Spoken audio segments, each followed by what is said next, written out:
Buenos días. Primero agradecer y estoy muy contento que esté aquí conmigo también el profesor José Luis Cardero, que haya venido Mariló, bueno, y estar con vosotros.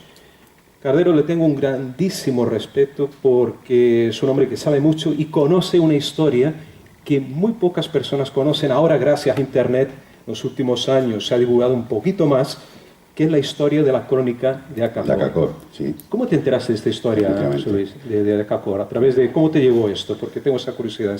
Bueno, me llegó como me llegan tantas cosas a través de un amigo común hace ya bastantes años, que era un antiguo deportado de los campos de concentración, y como yo tengo también esa cosa por la investigación de los campos de concentración, los campos nazis y todos los supervivientes, toda la tremenda epopeya, las tremendas odiseas que pasaron los supervivientes, me acuerdo que una vez en París hace muchos años me habló este hombre diciendo: hay una historia muy curiosa de los nazis que sobrevivieron en Brasil y en América del Sur. Yo tenía la idea, como más o menos por mi familia vive en Argentina. A mí me acuerdo yo que mi tía Delia, que vivía en Buenos Aires muchos años, me decía: Luisito, no vayáis a Acacor. No, perdón, no vayáis a Bariloche, porque en Bariloche es donde estaban todos los supervivientes nazis, ¿no? Pero no sabía yo la historia de los supervivientes de Brasil, y me la contó este compañero hace muchísimos años, y a partir de ahí pues ya empecé a investigar, porque me llamó muchísimo la atención la historia en sí y la historia del periodista. La muerte de Karl Brugger. De Karl Brugger, ¿no? De la que tú hablarás ahora a continuación. Sí, y de ahí viene el tema. Qué bueno. Un puntazo, porque esta breve explicación del profesor viene a aclarar o decirme que esa historia tuvo mucho más repercusión de lo que imaginaba. Fíjate, le llegó a través de un deportado, antiguo deportado, sí, campo de concentración. Es que, vamos a ver, esta historia tiene una conexión, como veremos ahora, es bastante compleja, ¿eh? Intentaré simplificarla al máximo, pero bueno, tiene una conexión muy fuerte con el tema nazi, ¿no? Y ahora veréis por qué. Y esa historia además me llegó a través de otro maestro, otro querido maestro que ya no está entre nosotros, que era el profesor Aurelio Abreu, mi profesor de antropología en la Facultad de San Paulo de periodismo, la Casper Libero, donde estudié, que es este señor que aparece aquí en la fotografía, ¿no? Y el profesor Aurelio, estoy hablando esto de principios o casi mediados de los años 80, allí en San Paulo, en la Facultad Casper Libero, una de estas sincronicidades o serendipias que nos ocurren, ¿no, José Luis? Que llego a la facultad y el primer día de clase tenía una disciplina antropología cultural, creo, social cultural, y el profesor que lo impartía era este mismo, profesor Aurelio de Abreu. Y yo le digo, bueno, cuando llego allí tal, las personas no lo conocían, pero yo tenía un libro sobre antiguas civilizaciones de América escritos por él. Entonces me acerco a él y digo: profesor, tan amablemente, ¿me puede dedicar este libro? Y cuando me ve con el libro en mano, lógicamente: hombre, has leído mi libro y tal, lo típico, ¿no? Que no se esperaba, y tan contento, y yo también, ¿no? De conocerlo personalmente. Y fue a partir de ahí que nos vinculó una gran amistad hasta su muerte, ya a principios, creo, de los años 2000. Y el profesor Aurelio es que me cuenta una historia tan fantástica, tan extraordinaria, que a partir de ese momento me encandila y me lleva hasta los días de hoy a investigarla, buscar incluso en la Amazonía pistas de esta historia tan, yo diría en cierto punto rocambolesca, porque ya veréis, los participantes de esta historia son personajes muy conocidos. Entonces cuento brevemente la historia. Lo que me contaba Aurelio Abreu en aquella época, y él también publicaba algunos artículos en la mítica, que todavía existe, revista Planeta, pero ya muy distinta de la antigua Planète, creada por Jacques Bergier. ¿Y tú llegaste a conocer a Jacques Bergier o a Luis Payos? No, a Paul sí lo conocí. ¿A Paul sí lo conociste? Llegué a conocerlo, pero a Bergier no. Increíble, increíble. Bergier me parece que no sé si todavía sobrevive o han fallecido ya los dos. No Yo creo que murieron los dos. Además, Jacques Bergier estuvo en el campo de Mauthausen. Sí, estuvo en Mauthausen, sí. Fue un antiguo, un deportado, que además tuvo una historia terrible y siniestra en Mauthausen. Según que tal, en fin. Sí, son toda esta gente, son gente especial. Especial, y están todos vinculados. Bueno, me llega esa historia y este profesor escribió en la Planeta brasileña, y sale la historia de Acacor. Todo surge a raíz de este libro, la Crónica de Acacor, que es el mismo que está aquí, y la historia es lo siguiente. Voy a remontar, yo hice una especie de cronología de esa historia que creo que facilita bastante. Vamos al año 1971, cuando un piloto de la Swissair, la compañía aérea de Suiza, la línea aérea, está en Manaus y la capital del estado brasileño del Amazonas, año 71, y allí en un bar comiendo y tal, se le acerca un individuo con mal aspecto, como si fuera un mendigo, andrajoso, y este individuo le pide un plato de comida. Entonces Smith lo nota un acento raro y le nota un acento como extranjero, y al mismo tiempo que tenía un aspecto indígena, se vestía como indígena, y le pregunta, bueno, yo le pago un plato de comida si usted me cuenta su historia. Y a partir de ahí surge la historia que digo más interesante, una historia más interesante de la arqueología y del nazismo de todos los tiempos. Este hombre decía llamarse, el andrajoso, Tatún Canara, se llamaba así, y era de una tribu, decía, mira, yo pertenezco a una tribu que es de la tribu de los Uga Mongulalas. Y mi tribu está situada en varios puntos, tenemos varias comunidades a lo largo de la Amazonía. Una de las más importantes se sitúa en la frontera entre Brasil y Perú, y otra comunidad está situada entre Brasil y Venezuela. Y la historia, entonces, que este hombre, Tatún Canari, empieza a hablarle en alemán. Y claro, Ferdinand Schmidt, que era el piloto de Swissair, se queda tan sorprendido que, bueno, ¿cómo hablas alemán y tal? Mi historia es la siguiente, le dice Tatún Canara. Yo soy hijo de un indígena de esta tribu, de los Uga Mongulala, y mi madre era una monja alemana cuya comunidad fue asaltada por los indios, por estos indígenas, en 1933. Es raptada mi madre y pasa a convivir con el jefe de la tribu de estos Uga Mongulala, que era mi padre, y me tienen a mí en 1936.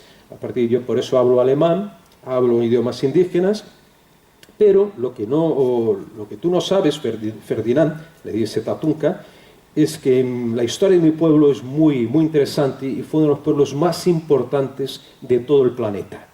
Mi pueblo es descendiente de los dioses procedentes de las estrellas. Mi pueblo vino, los dioses, nuestros dioses, venían de un planeta llamado Shverta. Este planeta está a muchos años luz de la Tierra, viene de una estrella muy lejana y vino a nuestro planeta hace más de 15.000 años.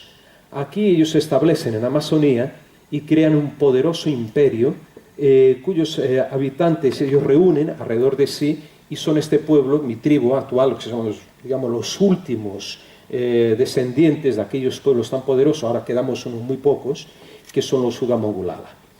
Estos dioses tenían 6 dedos en las manos, tanto en las manos como en los pies, eran hombres y mujeres muy especiales, tenían un gran conocimiento que nos transmitieron, se comunicaban vía telepática y además crearon un imperio muy importante, en parte en aquella época en la superficie y otra parte bajo el suelo subterráneo, un imperio subterráneo.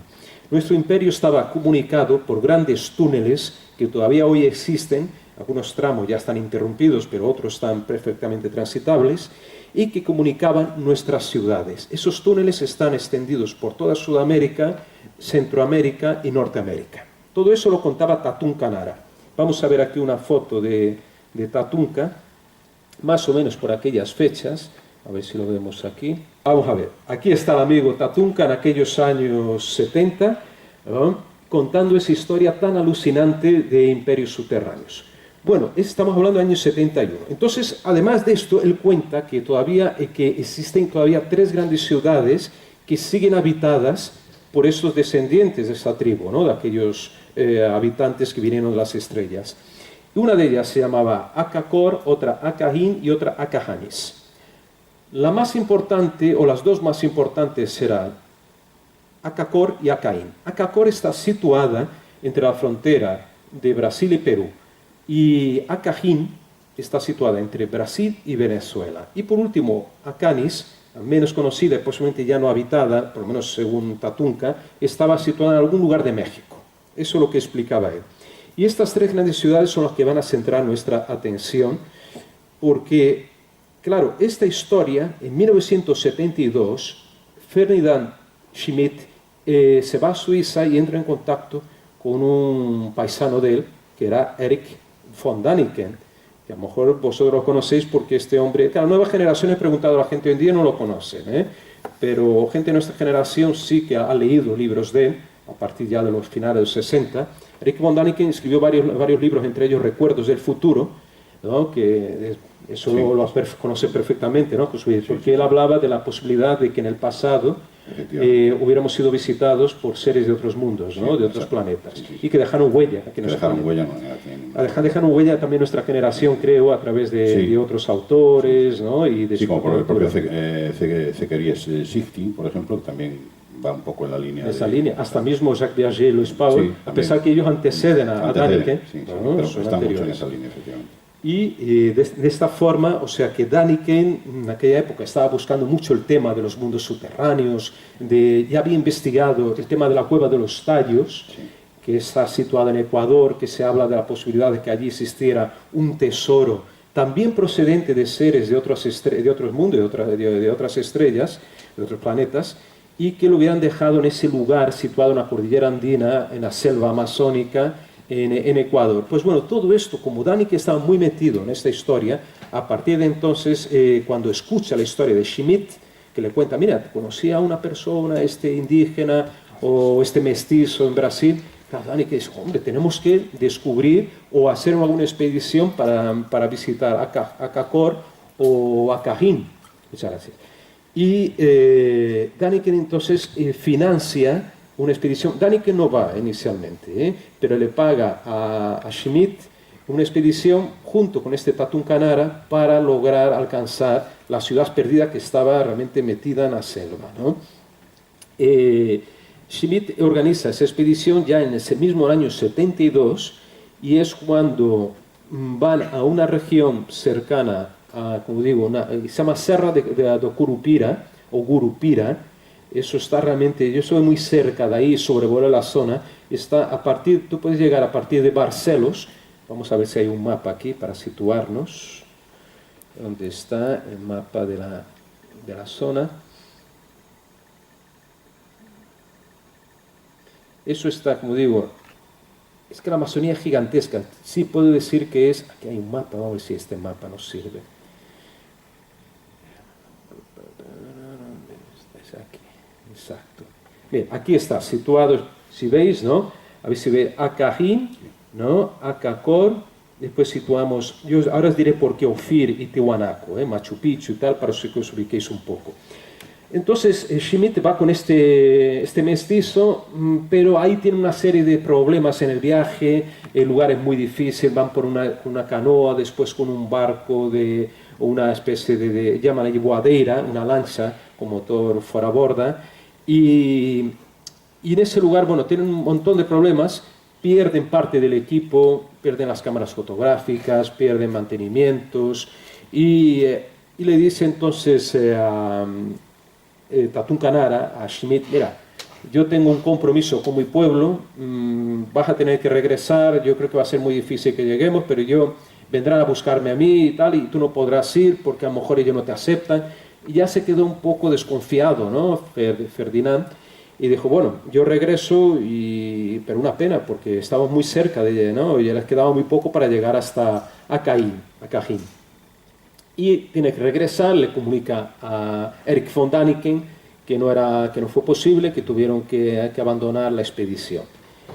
Esto en el año 72. Ahí le llegan más informaciones a Däniken, al mismo Schmidt, de parte de Tatunka. Tatunka habla de un tal Lhasa, que era el gran, digamos, legislador de los Uga Mongulala, y eso estamos hablando de unos 9.000 años antes de Cristo, y este hombre, a mí puedes apagar la luz, no hay ningún problema, aquí, se ve perfectamente, sí, así la gente ve mejor ahí ahora las fotos.